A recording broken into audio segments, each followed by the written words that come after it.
Meron po tayong isang malaking balita rito tungkol kay Pi Network. Kinumpirma na ang isa sa mga founder nito na si Dr. Chang Jiaofan ay magiging isa sa mga speakers sa darating na Token 2024 conference sa Singapore ngayon pong nalalapit na October 1 to 2, 2025.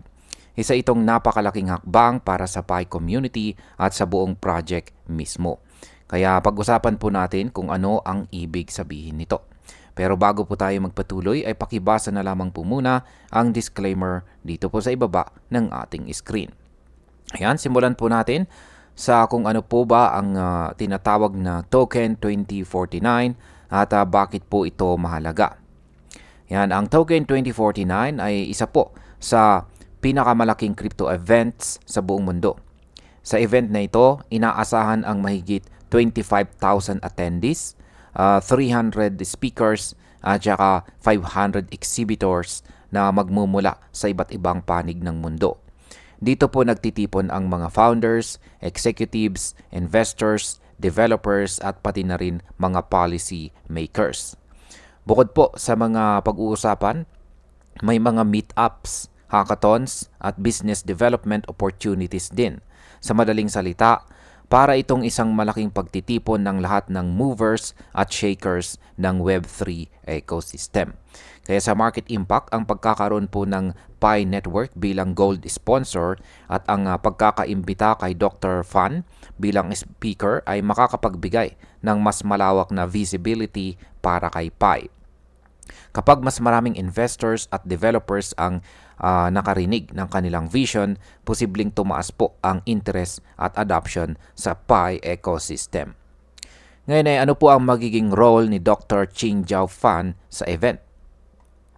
Si Dr. Fan ay magbibigay po siya ng isang pahayag na nakatuon po sa crypto at blockchain bilang mekanismo para sa totoong societal utility o pakinabang sa lipunan. Hindi lang ito tungkol sa presyo or hype, kundi kung paano po gagamitin ang blockchain sa totoong mundo.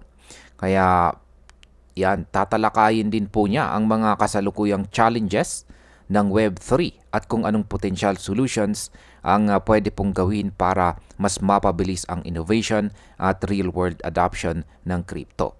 Kaya sa market impact, kapag naging maganda ang presentation ni Dr. Fan at nagustuhan ito ng mga investors at developers, maaari itong magbukas ng bagong partnerships or collaborations para kay Pi Network.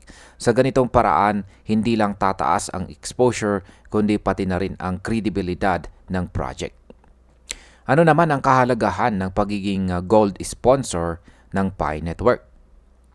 Bukod po sa pagiging speaker ni Dr. Fan, ang Pi Network mismo ay isa sa mga gold sponsors ng Token 2049.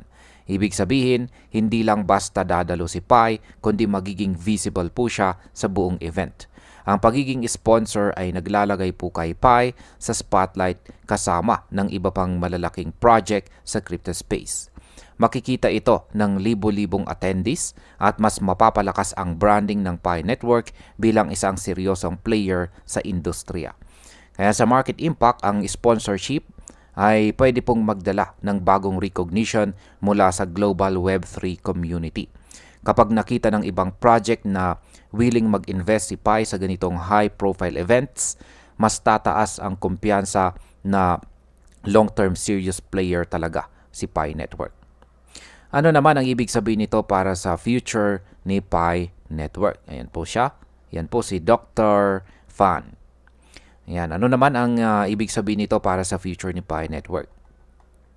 Ang participation po ni Dr. Fan bilang speaker at ang pagiging sponsor ng Pi Network ay malinaw na hakbang para makipag-engage sila sa mas malawak na blockchain ecosystem.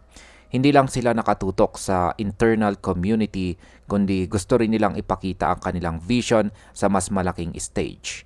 Habang papalapit po ang event, maglalabas pa ng karagdagang detalye tungkol sa session ni Dr. Fan sa official channels ng Pi Network.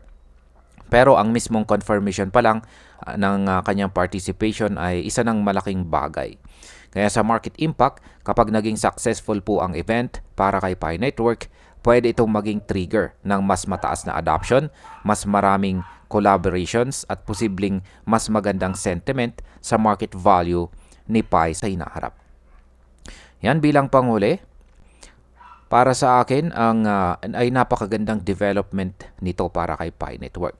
Sa isang industriya na mabilis magbago at puno ng kompetisyon, malagang ipakita ng isang project na hindi lang sila limitado sa kanilang sariling ecosystem, kundi handa rin silang makipagsabayan sa global stage.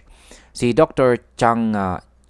Ching Jiaofan dito bilang speaker at ang Pi Network bilang sponsor ay malinaw na indikasyon na seryoso ang kanilang project. At kung magustuhan ng mga tao ang kanilang mensahe tungkol sa real-world utility ng blockchain, mas lalo itong magpapatibay ng position ni Pi Network sa crypto industry. At ayan, hanggang dito na lamang po tayo sa video na ito mga ka-crypto. Marami pong salamat sa panonood. Ingat po tayo lagi at God bless po sa ating lahat.